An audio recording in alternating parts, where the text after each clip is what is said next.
Mix by Yadav films Bhojpuri सोहू चमोली।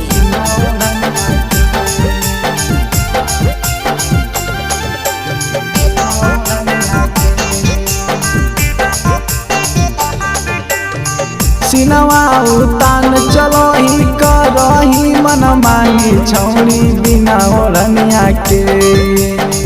सिनवा उतान चलो ही करही मन मांगी छौरी बिना ओढ़निया के।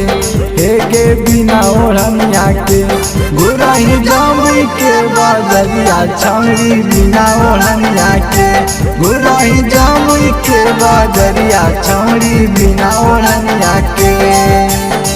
सिनवा उतानी चलो ही करही मन मानी छौरी बिना ओढ़निया के।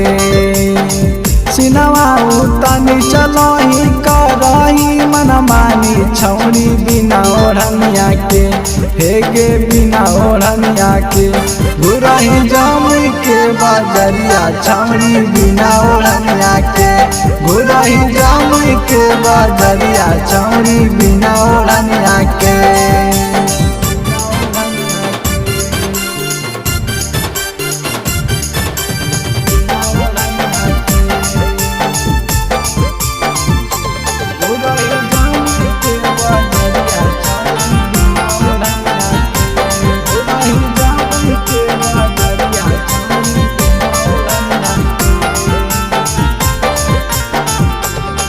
हे लुटले तो कोई माजा धरी के अपन पाजा। कतन कर भी माई माई छौरी हो तो बड़ी साजा। हे लुटले तो कोई माजा धरी के अपन पाजा। कतन कर भी माई माई छौरी हो तो बड़ी साजा।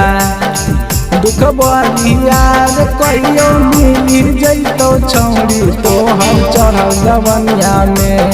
हे गे चढ़ल जवनिया में घुरही जमुई के बजरिया छौरी बिना ओढ़निया के। घुरही झाझा के बजरिया छौरी बिना ओढ़निया के।